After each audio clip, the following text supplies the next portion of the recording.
Welcome back to Grown Folk Talk with Patrice. I have been talking to my niece and Tia about parenting with a purpose. Now, you know I love you dearly. You're sounding like the perfect parent. Has parenting been perfect? Give me some non-perfect parenting stuff. No, parenting definitely hasn't been perfect, and it hasn't been easy. Mm-hmm. You go through things. There was a period where I was by myself raising children. So that was a bit rough. Mm-hmm. But the hardest part for me out of parenting over the last 20 years, as you reminded me, was my last pregnancy. It put me in a spot where I can't say that I was depressed. I'm not a doctor, right? But I felt that I had reached a point where I was depressed. Mm-hmm. Look, I'm getting all emotional. Oh, my gracious. Here you go.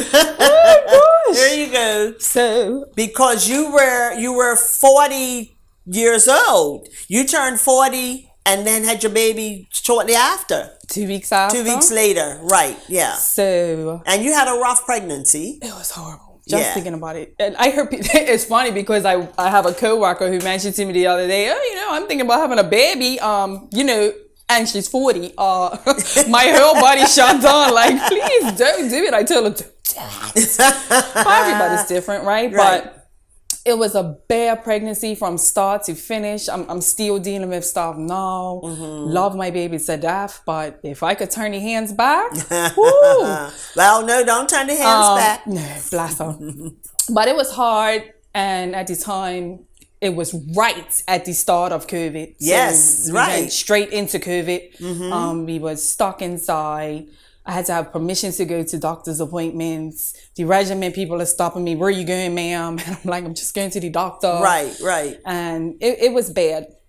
And on top of that, you go through, I'm dealing with every symptom possible that you could possibly deal with when pregnant. My emotions were on 100. Mm-hmm.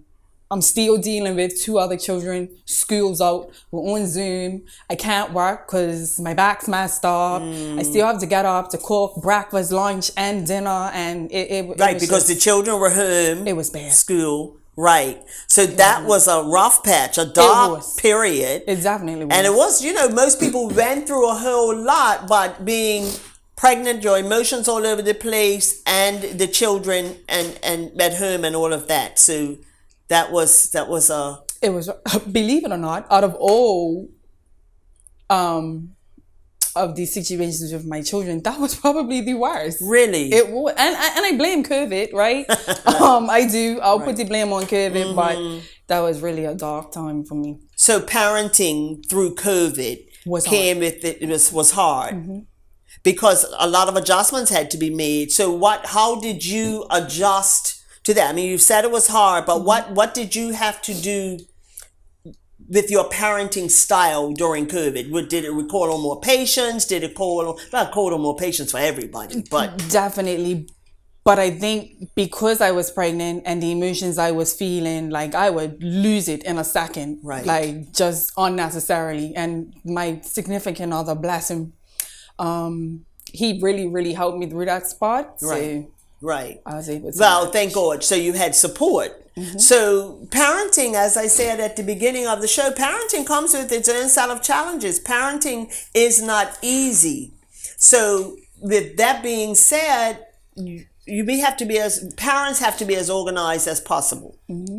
So from what I remember, you've always been a pretty organized person, even before having children. Correct. You were very methodical. You've always been very methodical. You've always had things in place. Mm-hmm. If you're going somewhere, everything's ready and all of that. You're never late.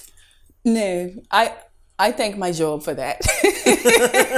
I mean, a family function, we guarantee who's there first with the 4 children. The one with the most children. And lives the farthest. Will be there first. That's right. That comes through organization, right? Yes. And so, how do you keep your children organized? Like, how do you keep up from day to day? So, It's a school night. Like, if it was school tomorrow, me sitting here right now probably wouldn't You'd be hyperventilating. No, seriously, what is happening? But it's routine to them. So I'll use Molly as an example. She's older now, you know, she has her bike and she used to dance on her own now. But Molly, 9 times out of 10, will have to go to dance. So we'll drop her to dance. Only been on the road, get your homework done. So if it's not daylight saving, turn the light on, do what you gotta do, get it done. Because in when the we car. get home, Homework in the car. Okay. It's on. Right. So everyone has to have their bath, shower, whatever they get in the night. Lunch should be made.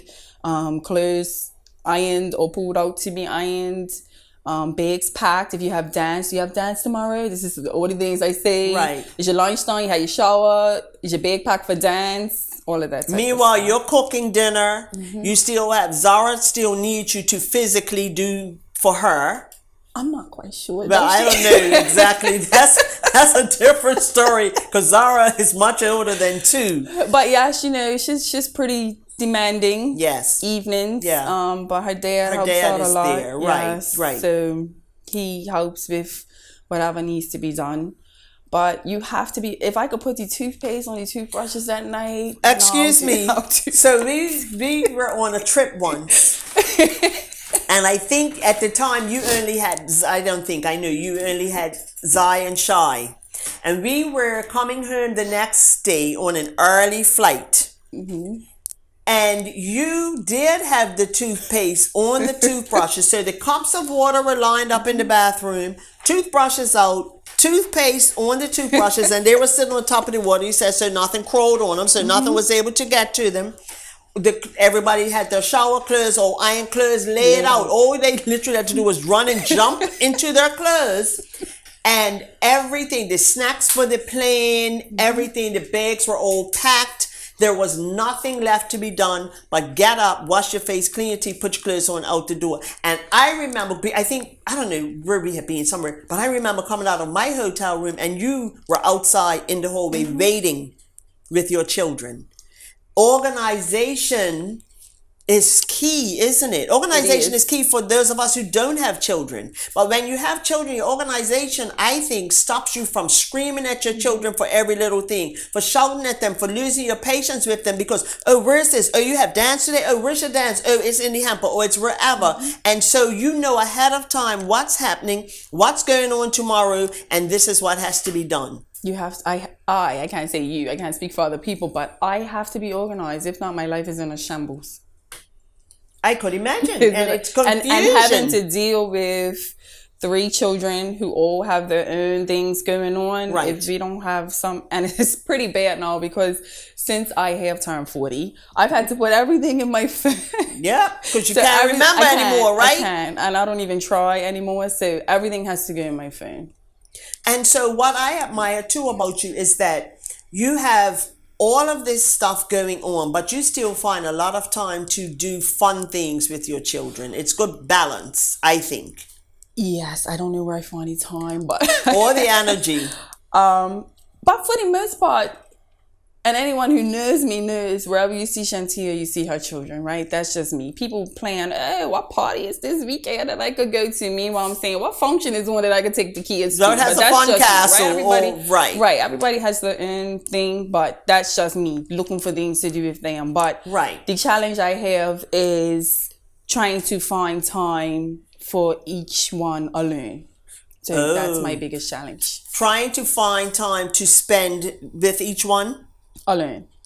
Yes. Okay. All right. So we'll talk. Do you have the answer for that? We'll talk about it when we come back. I'll find it. I mean, you said it's a challenge, but I'm sure some people are looking for that answer because how do you do it with all that you have going on? Mm-hmm. So we're talking to Shantia Furbert about parenting with a purpose here on Grown Folk Talk with Patrice. We'll be right back.